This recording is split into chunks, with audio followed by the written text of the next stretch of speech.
Startuprad.io, your podcast and YouTube blog covering the German startup scene with news, interviews, and live events.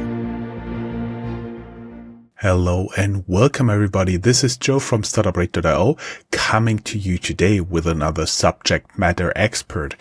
When Paolo says his first words, most people will recognize him. Paolo again. You most likely don't need an introduction, but I'll still do it because we're growing like crazy. I welcome you back to my podcast. You are the most frequent guest on Startuprad.io. You are a thought leader in the world of fintech and banking. You're a trusted expert in the intersection of technology, banking, and capital markets. With years of experience at the forefront of banking innovation, Paolo's insights are shaping the future of financial services.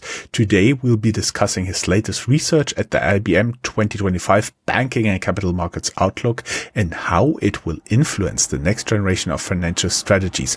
Paolo, welcome again to my show. So with such an introduction, I have to start with the right foot. Buongiorno, buon pomeriggio, buonasera to everyone, wherever you are in the world. As we are at the start of a new era in banking and capital markets, one question dominates. How will emerging technologies like AI, blockchain, and digital currencies shape the financial world in 2025 and beyond? Today, we are diving deep into the IBM 2025 Banking Capital Markets Outlook with one of the leading voices in fintech and banking transformation. Stay tuned to discover what the future holds for financial institutions, investors, and entrepreneurs alike. And we also may tell, because most people are listening to this, your name tag also say the banker's bookshelf, so you're also podcaster there. Yes, I am. I'm following your inspiring episodes. So the Banker's Bookshelf is the opportunity to have on the show the most interesting book authors and researchers that are helping us to understand the present of banking and its fintech future. So happy for you to also attend our episodes. But we can share some key insights here with you, Jörn. So this is a wonderful podcast. I'm always happy to get back. This is amazing.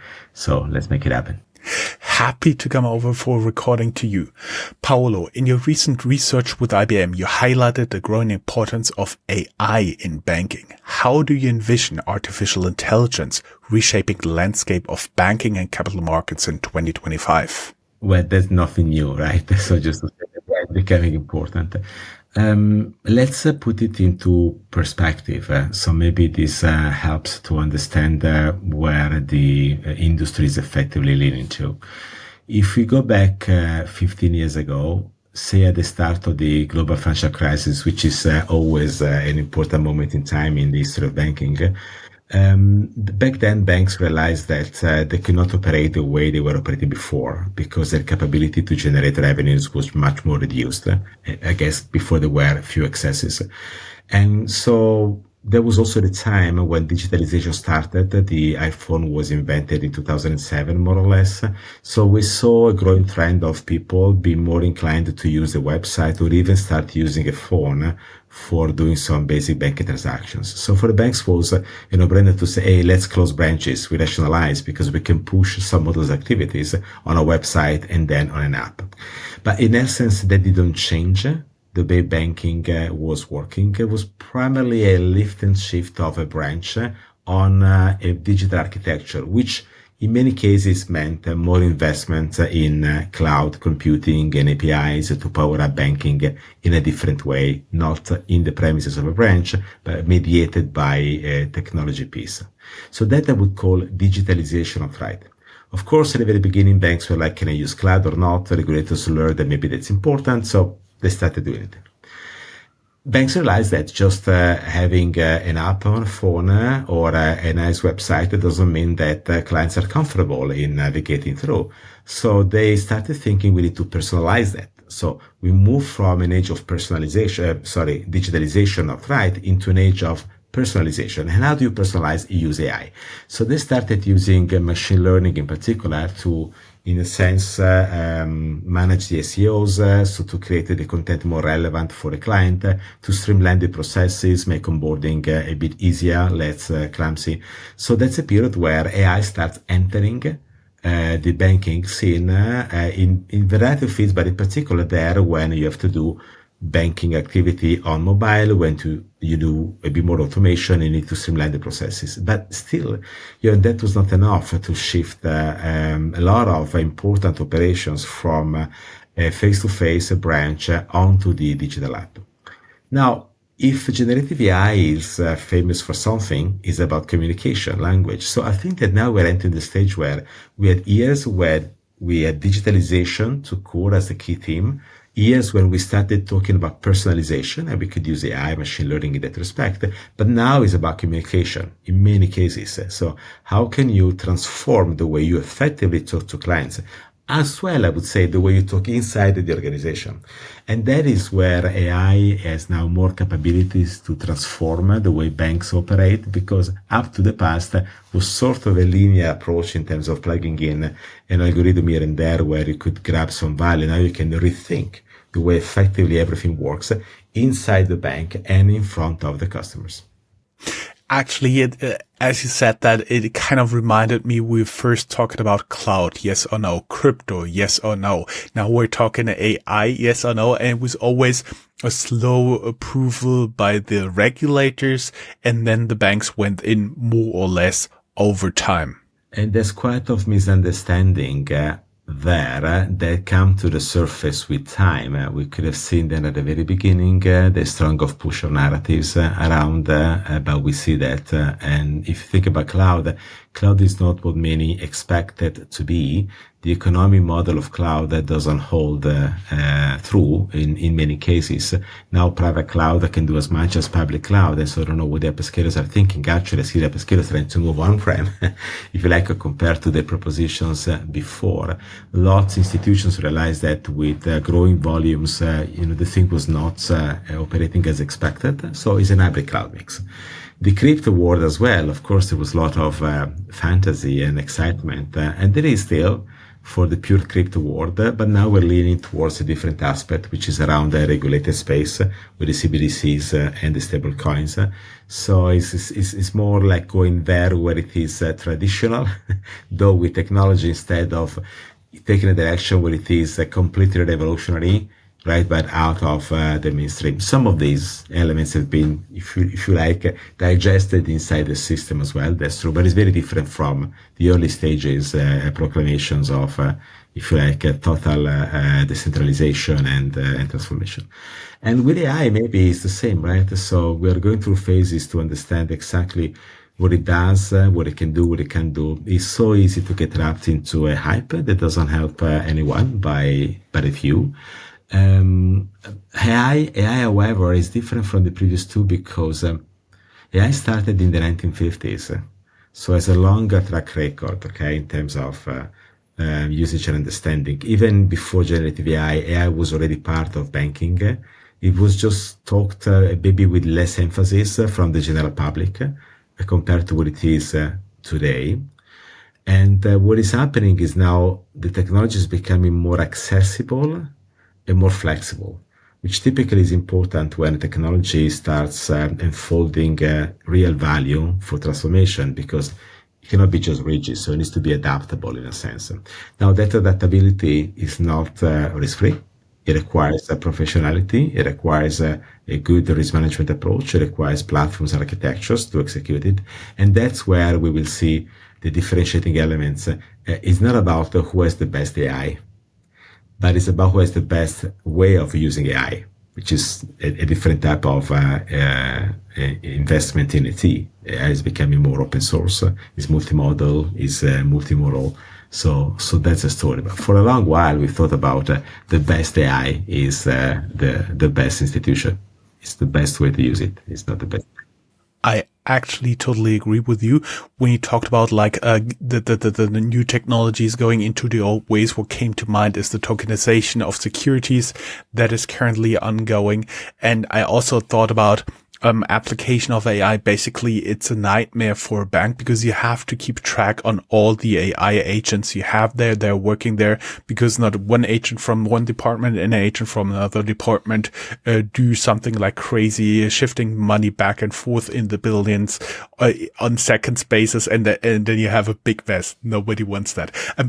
Before we get too far, for our audience, for our listeners, how are you or your company preparing for AI's role in the future? Feel free to share your thoughts on LinkedIn or Twitter, or let's connect. No, I think that you hit the bottom of a propeller into the future. You talked a lot about agents. Agent TKI is coming as well.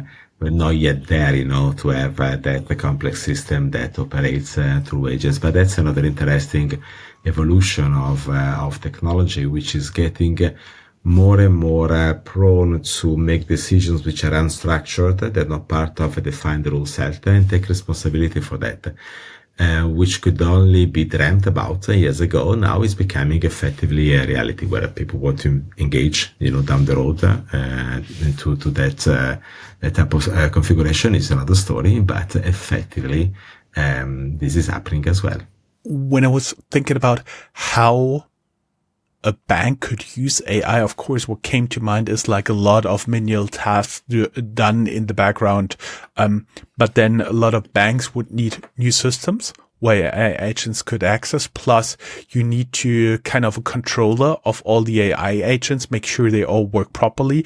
You need to document them. You need to monitor them. So I'm not too sure if like there's a huge win in efficiency there. What are your thoughts on that? It's another key point here, the way you measure it, but also what you want to do with that. Because if you don't unleash new value, is zero-sum game in essence, right? Or is you reach a floor, so you cannot expand further. So the point is, how can you do it, not just simplify what you're doing, but then to create something new? Because that's where you justify most of the investments. If you look at the cost structure of banks, so the total operating expenses, I give a number which is about banks worldwide, and there could be differences bank by bank or across the regions. From 2007 until 2024, the percentage of cost that banks had to spend for people, which is a good cost, salaries and benefits, went from 50% to 54.6%. The percentage of expenditures in technology, tech and com, went from 6%, a bit down to 6.6%. So the amount of cost allocated to the workforce increased over time, notwithstanding all of the investment in technology. There are a few reasons for that, but that tells you that essentially banking is a people business anyway. And if you want to get benefits out of automation with AI or agentic AI, you always need to ask yourself, how do I also augment the employees to do something more, something different? Because if you don't put both elements into the right perspective, you may not justify the economic model anyway, for the good and for the bad, right? So that is, I believe, the most complex things that bankers have to do, because they not only have to innovate what they're already doing, automatizing it, because they have to change it, automatize it that way, but they have to imagine how to do things differently, okay, or new things, and you really have to think out of the box. But hey, we have hundreds of banks worldwide, thousands of people working on that. I'm sure that here and there we see good ideas popping up. We've spoken quite frequently about neobanks and fintech startups disrupting traditional banking models. What trends in 2025 do you see that will allow these fintech players to continue to challenge incumbent banks, and where do you think established players need to innovate? That's me a lot. Because end of last year, in September, October, I published new research dedicated to banking for small and medium enterprises, commercial banking, putting on the side the solo entrepreneurs, which are more like retail, so small and medium enterprises. Say companies with more than 50 employees and below 200 million of revenues, maybe 100 million in places like Brazil. Why does this excite me a lot? Because this is where the competition between bank and neobank is intensifying in the next 5 years. And there's a reason for that. The last 17 years were about retail markets, which are overly commoditized. And there to move the needle with technology, you really need to get into larger volume. That's why Revolut needs to have more and more clients. Nubank got 100 million customers in Brazil and is still growing. So you need to get to a very large scale to grab all the benefit in retail markets with this type of transformation technology. So it's not for all. Corporate banking is not for every player. It's really a relationship on a few. And capital markets, again, is for a few banks that have, the shoulders to basically do trading and, become more prominent in that highly volatile space. But small and medium enterprises are everywhere in every country, in Germany, in Italy, in Brazil, in Portugal, in China, in Australia. And they were not served that well by banks, or banks could not invest in transforming their services, so the fintech, in the past years for a few reasons, because all of these clients, the SMEs, are very different. You have a restaurant, you have a dentist, you have a lawyer, you have a travel agent. So for the bank or the fintech to talk to these communities is complicated, because you have pockets of communities, different ecosystems, which have different problems that pop up at different times in the economic cycle, which have different ways of reporting their numbers, and their data is not structured. So the cost to serve in banking for the SMEs is the highest across the group of clients. Now, given the latest 2-3 years advances in the AI capabilities, I think that now we're at a point where that problem can be more easily tackled, because with the combination of traditional and generative AI, now you can basically have new means to systematize the process of onboarding and understanding these ecosystems, and therefore lowering the cost to serve, which can be passed to the clients in terms of a lower lending rate, making the bank more competitive or the fintech more competitive without consuming the prudentiality, okay, because giving away for free has never been a good idea, and you see clearly, the Marcuses of the cases and so on and so forth. So now, given the fact that AI made a leap in terms of capabilities, especially with the large language models, and the fact that that segment of the market is where the cost to serve is the highest in banking, any dollar invested in the transformation of that business can generate the biggest benefit, so the highest return on investment. But 2-3 years ago, I guess, was too early, so was not yet possible. So the economic model was not working. And then last but not least, these companies are like the 3TP in the gold mine. They're the first to suffer when there's an economic downturn. So of course they tend to be riskier. And now is where the opening of a lot of ecosystems through the API economy allows to ingest new data in the risk management model, even just with a traditional machine learning model, that might allow to better risk manage the positions with these ecosystems that are varied, and they need to engage a bit more on digital compared to what was happening so far. So even in that front, I think because of the API economy spreading around banking more than in the past 5 years of open banking, getting open finance, now things are possible that were not possible before. Mm-hmm. When you've been talking about the capital markets, what I had in mind, what used to be called, for example, flow monsters in some research, big banks with big organizations, where it doesn't make a difference if you have 2-3 additional billions flowing through a day, but they generate additional profits for their talking about economies of scale. That kind of leads me to the capital markets transformation. The capital market sector has faced various challenges over the last decade, according to IBM's outlook. How are emerging technologies expected to impact investment strategies and asset management by 2025? So when we talk about asset management, we need to tell us also a bit of the truth about capital markets.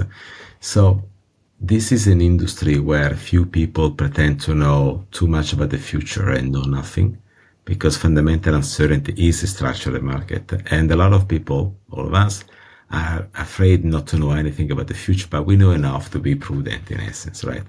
It's just that in the necessity of positioning, all financial markets, capital markets is a retail market because in the end, even pension funds, are for the retirees.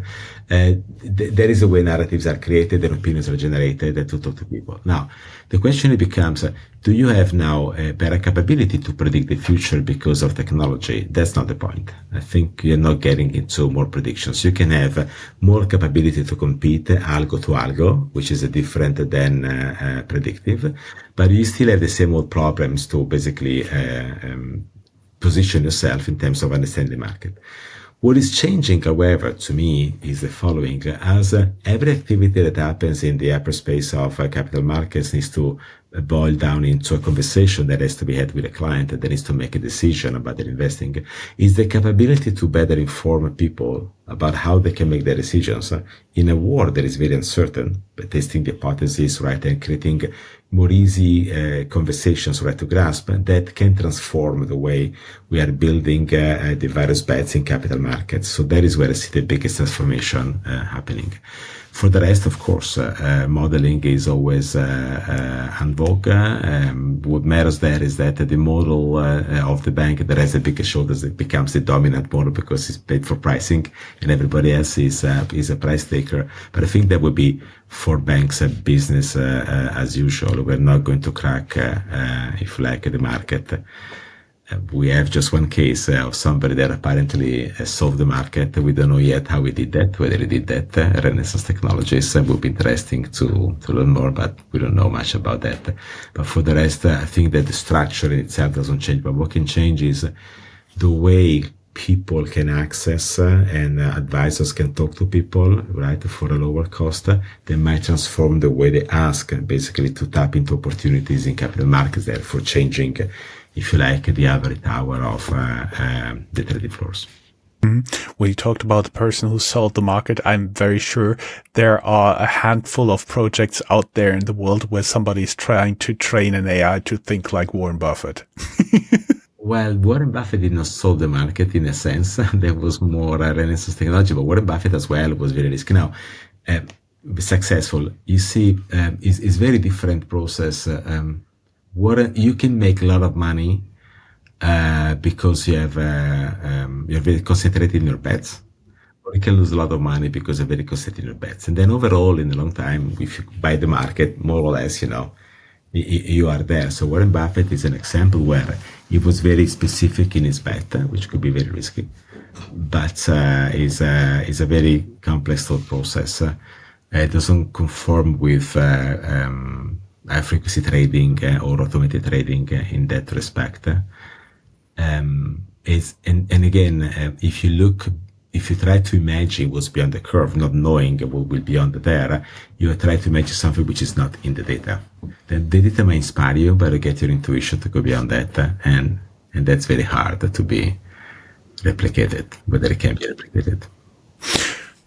For our audience, what changes do you think AI and blockchain will bring to the investment space? Drop your comments below the episode to let us know what you think. Paolo, we'll be back after a short ad break.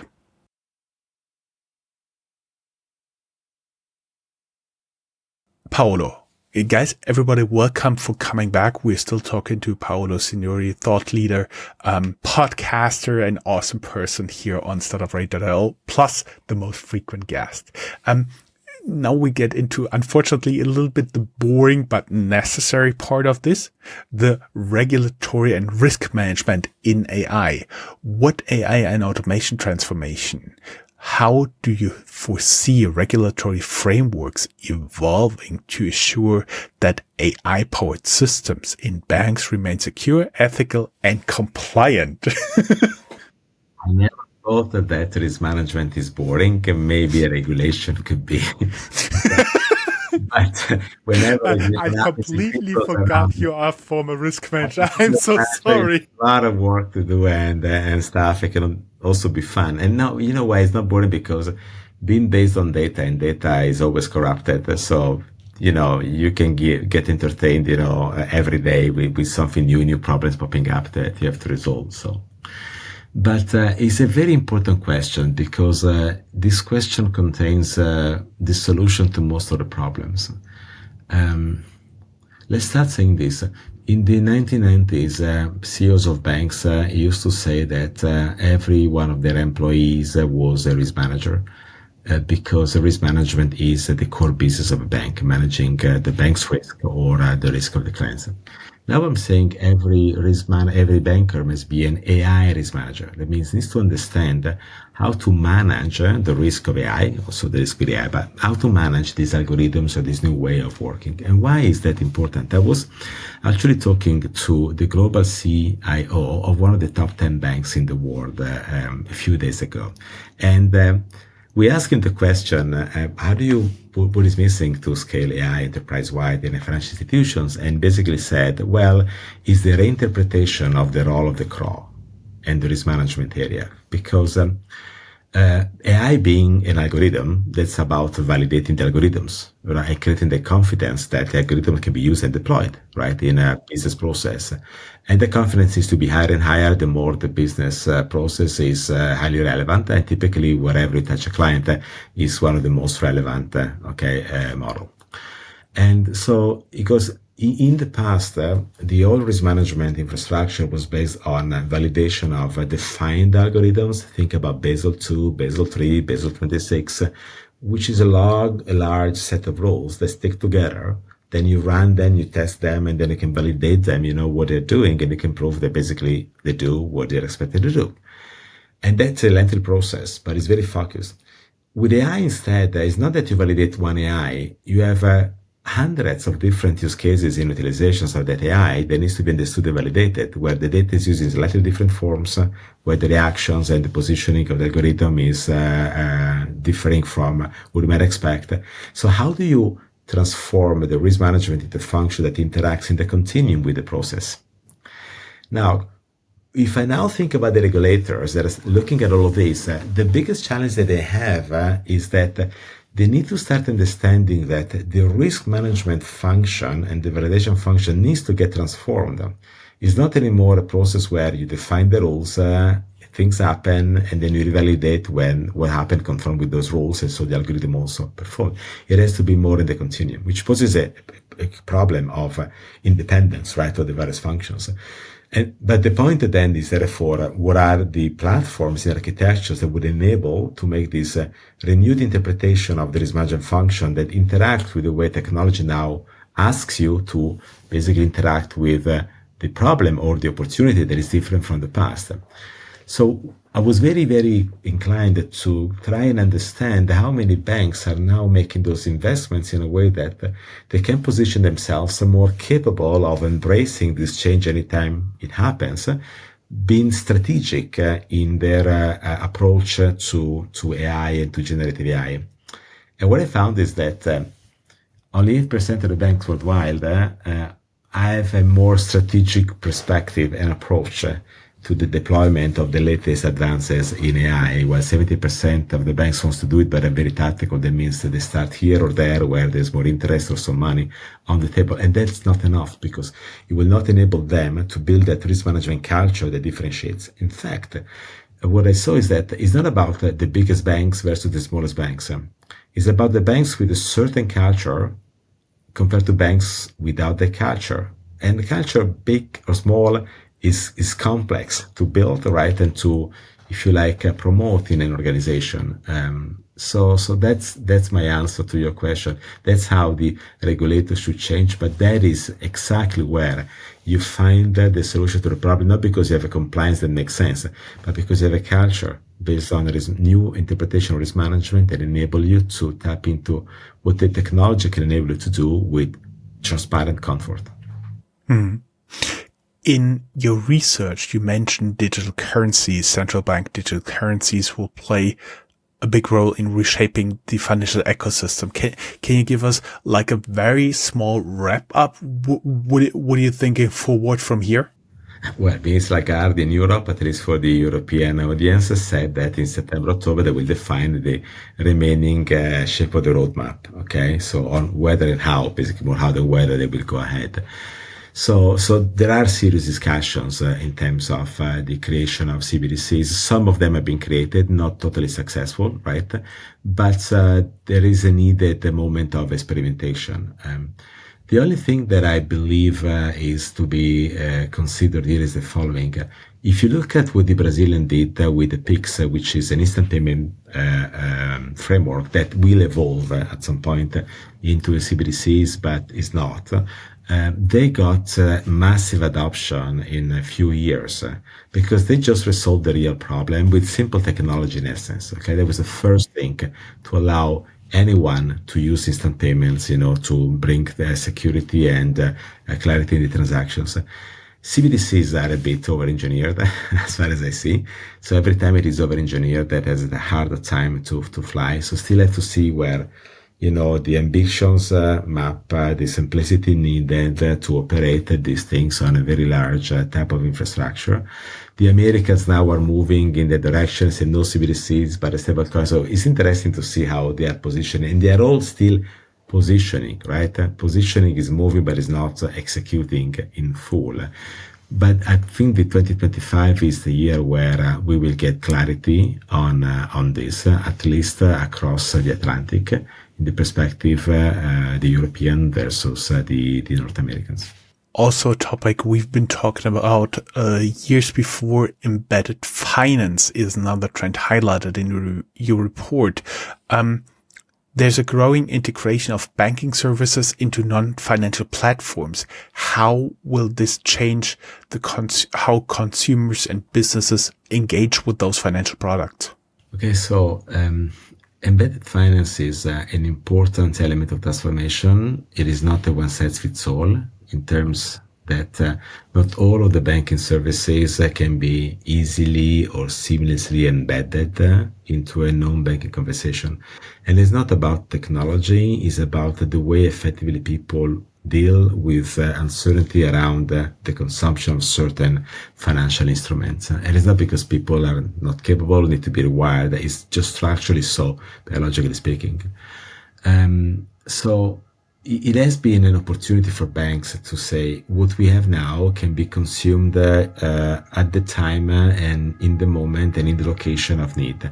And that remains particularly relevant for types of payments, the need of money like lending, and sometimes also insurance, some products and some investing. What I think is happening is that it's not enough to have a platform that allows your banking capabilities to be consumed by somebody else to be successful, because they need to be wrapped into a business case that makes a lot of sense. So when I interviewed the head of open banking of the major players in the world, that's what they basically said. They said we're moving from a transactional perspective into the realization that what matters is that use case. So it's different way of selling the technology from a bank to a non-banking player. But also we saw banks effectively investing to orchestrate ecosystems.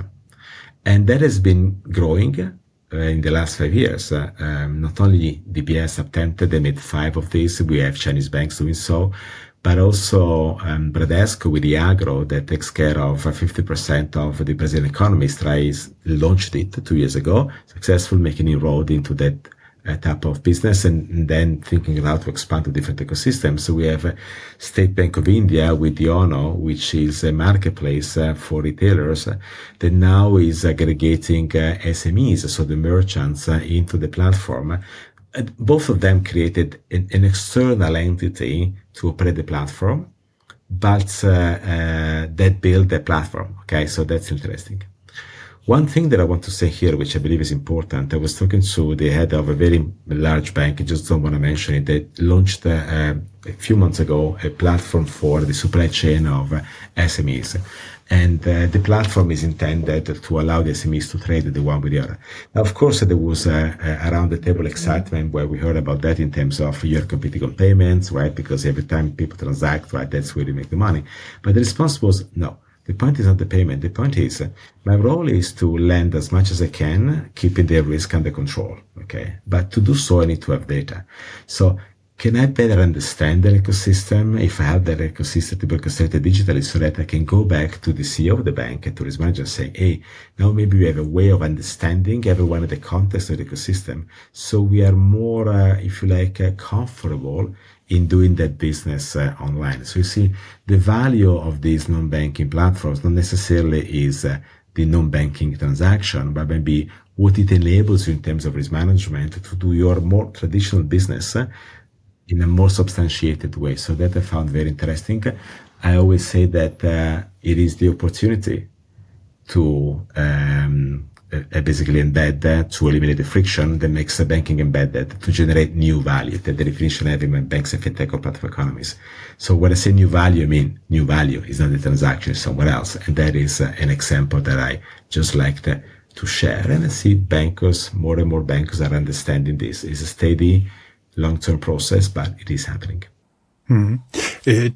Talking about mentioning here, I have one more question for the role of AI in wealth management for you, and then I'll just hit a few highlights of the topics you will be talking about, so the people need to go to read your research. And of course, we'll link the report down here in the show notes. I also do have taken some notes. We'll link your research, your LinkedIn profile, a lot of your books, your podcast, Banker's Bookshelf, plus your SME research that you just mentioned here.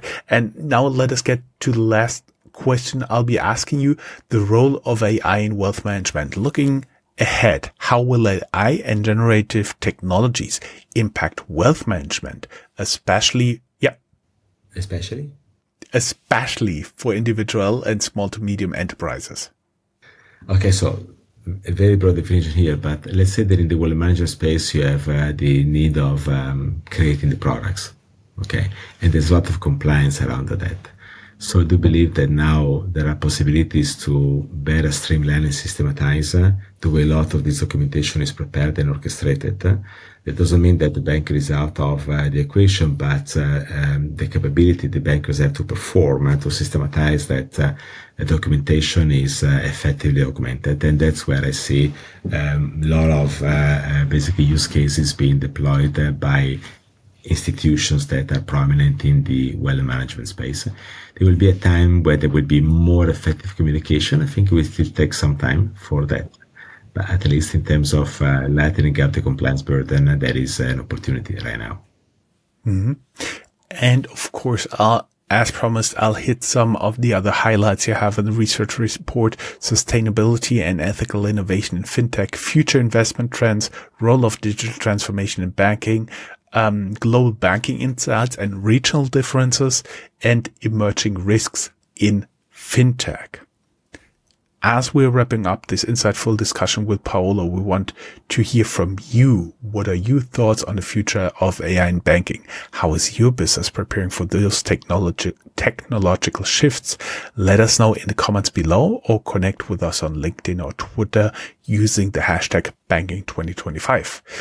Paolo, your last words, please go ahead. I published in 2019, launched in the Alpha World Economic Forum and a week before in Hangzhou, China, as a preview, the Financial Market Transparency Theory and Principles. So transparency builds trust.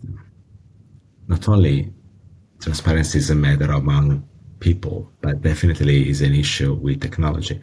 And I'm not surprised that most of the business people are asking AI to be extremely transparent. So that is a principle that we all need to look at. So if the algorithm is transparent in the incentives, first of all, and therefore in the, if you like, positioning of the conversation with the clients, which brings with itself then cascading down different elements that can be on the bias, on the race and whatever. So that a multiplicity of elements. But the question is, how did you embed the principles of transparency in your technology process?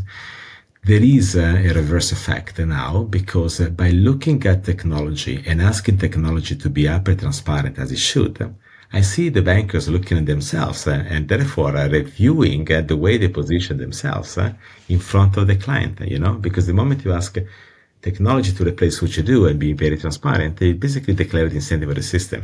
So there is a very interesting, if you like, reverse effect, as I called it. So I'm looking closely at how this evolves, because that is a key turning point in the transformation of the business models that is essential, especially when you want to use technology.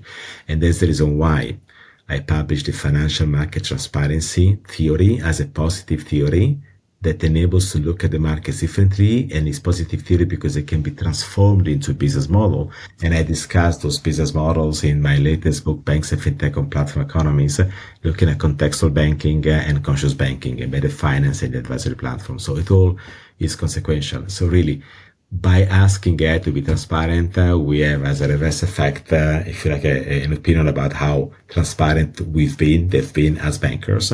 And from there, new business model can be generated the way that value is created for everyone in the ecosystem, not just for the bankers. Amazing closing words, Paolo. As always, it was a pleasure talking to you, and maybe next time we talk, you're the host and I'm the guest on your podcast. Okay, welcome. Great. Have a good day. Bye-bye. Ciao, Paolo. Arrivederci.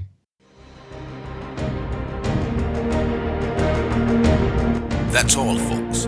Find more news, streams, events, and interviews at www.startuprad.io. Remember, sharing is caring.